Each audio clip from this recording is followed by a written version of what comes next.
ఈడేంటి ఇప్పమంటున్నాడు? కస్టమర్ దేవుడితో సమానం కదా, ఇచ్చాక.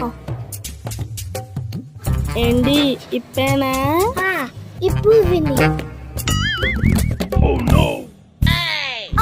అసలు నా గురించి ఏమనుకుంటున్నారా మీరు? విప్ప ఇచ్చా. చెప్పనా ఈ కన్నా ఆగు ఇచ్చదా వచ్చా. ఏంటంట? మీరే కొన్నాయండి ఇప్పమన్నారు. నువ్వు మాట మాట్లాడబాకురా. ఇప్పన్న నువ్వు మాట్లాడేది తెలుగు, తమిళమా, మలయాళమా, కన్నడమా, హిందీయా, పంజాబీయా? నీకు దండం పెడతాక